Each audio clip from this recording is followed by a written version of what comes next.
સુરત શહેરમાં લિંબાયત વિસ્તારમાં આવેલી આંબેડકર નગર વસાહતમાં 104 જેટલા મકાનોનું પાલિકા દ્વારા પોલીસ બંદોબસ્ત સાથે ડિમોલેશન કરાયું હતું, જેના પગલે લોકોમાં રોષ જોવા મળ્યો હતો અને વૈકલ્પિક વ્યવસ્થા કરી આપવા માંગ કરી હતી। સુરત શહેરમાં લિંબાયત વિસ્તારમાં આવેલી આંબેડકર નગર વસાહતમાં 104 જેટલા મકાનનું પાલિકા દ્વારા પોલીસ બંદોબસ્ત સાથે ડિમોલેશન હાથ ધરવામાં આવ્યું છે। લોકોએ હોબાળો મચાવતા પોલીસ બંદોબસ્ત પણ ગોઠવી દેવામાં આવ્યો હતો। સ્થાનિકોએ જણાવ્યું હતું કે પહેલા 2 વખત સર્વે કરવામાં આવ્યો હતો અને ત્યારબાદ સીધું ડિમોલેશન કરવામાં આવી રહ્યું છે। અમને તે પણ નથી ખબર કે અમને રહેવા માટે ક્યાં જગ્યા આપવામાં આવી રહી છે। પૂર્વ સ્ટેન્ડિંગ કમિટી મેમ્બર સુરેશ સોનવણેએ જણાવ્યું હતું કે 1980માં લોકોને સહારા દરવાજા ખાતેથી ખસેડવામાં આવ્યા હતા, ત્યારબાદ લિંબાયત આંબેડનગરમાં સનદ આપીને શિફ્ટ કર્યા હતા। આજે 40 વર્ષ પછી ફરીથી આ લોકોને ખસેડવામાં આવી રહ્યા છે। ભાજપ સરકાર આ લોકોને બહાર ફેંકવા માંગે છે, જ્યાં કોઈ પણ પ્રકારની સુવિધા નથી। અમારી માંગણી છે કે સ્લમ રીડેવલપમેન્ટ સ્કીમ અને પીપીપી યોજના હેઠળ ડુંભાલ ટેનામેન્ટમાં 158 મકાનો ખાલી છે, તેમાં આ લોકોને શિફ્ટ કરવામાં આવે। मेरा नाम शेख रशीद शेख रुस्तम है। अम्बेडकर नगर में यहाँ ये लोगों ने इससे पहले 2 मरतबा सर्वे किए, बोले कि हम यहीं तोड़ के ही मकान देंगे। उसके बाद इन्होंने वो सर्वे जो है कब फेल करे हमको पता ही नहीं। अभी आगे बोले सर्वे करने का, हमको ऐसा लगा कि भाई ये भी वैसे होगा, तो हम ये नहीं आके डायरेक्ट आके ना तोड़ने के लिए लगे कि नहीं हमको, और हमको ये भी नहीं पता है कि हमको घर कहाँ दिए जा रहा है, और फुल दादागिरी दिखा रहे ऑफिसर।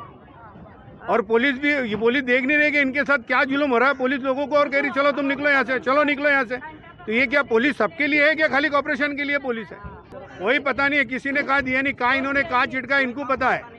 हमारी मांगनी है कि हमको पहले तो व्यवस्थित, जो हमको बोला गया था पहले कॉर्पोरेशन ने कि भाई तुमको यही मकान मिलेंगे, हम लोग खुशी खुशी सब तैयार हो गए, ठीक है भाई ही तो हम तो ये चाहते हैं कि हमको जो कॉर्पोरेशन ने बोला है कि हम यहाँ मकान देंगे, हमको वहाँ मकान चाहिए। तो कॉर्पोरेशन बोले कि हम झूठे वादे करते हैं पब्लिक से, तो हमको आस्ती रखेंगे ना पब्लिक को कॉर्पोरेशन के ऊपर के भाई कॉर्पोरेशन तो कुछ भी कहती है। Suresh Sonawane, ex standing committee member Surat Mahanagar Palika. 1980 में सहारा दरवाजा स्थित विकासना नामे आ ઝૂંપડાવાસીને ત્યાંથી હટાવીને અહીંયા સનદ આપીને શિફ્ટ કરેલા। આજે 40 વર્ષ પછી ફરી વિકાસના નામે આ લોકોને હટાવવાની વાત ચાલે છે। બીજેપી સત્તાધીશો આ લોકોને ડિમોલિશ કરીને શહેરને બહાર ફેંકવા માંગે છે। જ્યાં વિસ્તાર છે ત્યાં કોઈપણ પ્રકારની સુવિધા નથી। અમારી માગણી છે કે સ્લમ રીડેવલપમેન્ટ સ્કીમ અને પીપીપી યોજના અંતર્ગત આ ડુમાલ ટેનામેન્ટમાં 158 મકાનો ખાલી પડ્યા છે, તો આ લોકોને ત્યાં શિફ્ટ કરવામાં આવે અને ત્યાં સુધી આ લોકોને વૈકલ્પિક વ્યવસ્થા આપવામાં આવે। ભલે ભાડું આપો કે નહીં આપો, લોકો એટલા મહેનતુ છે કે ભાઈ ભાડે મળે કે નહીં મળે, પરંતુ અમને જ મકાન મળવા જોઈએ। જે સ્લમ રીડેવલપમેન્ટ સ્કીમમાં આ ડુમાલ ટેનામેન્ટમાં 158 મકાન ખાલી પડ્યા છે, એ માગણી માટે અમે લડી રહ્યા છીએ। પરંતુ ઓચિંતા માકડિયા સાહેબના હુકુમથી આ એક પ્રકાર હિટલરશાહીથી આ લોકોને રાતોરાત ખાલી કરવાના હુકમ કર્યા છે। અને એક પ્રકારે હિટલરને પણ શરમાયું તે રીતે કડકતી ઠંડીમાં નાના નાના બાળકો, બહેનો, ભાઈઓ, વૃદ્ધોને અહીંયાથી હટાવવાની જે કોશિશ ચાલી રહી છે તેને અમે સખ્ત વખોડી કાઢી છે।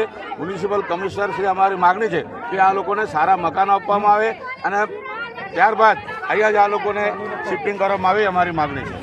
કેમેરામેન મુન્ના મલબારી સાથે મયુર ઠક્કર, S24 ન્યૂઝ, સુરત।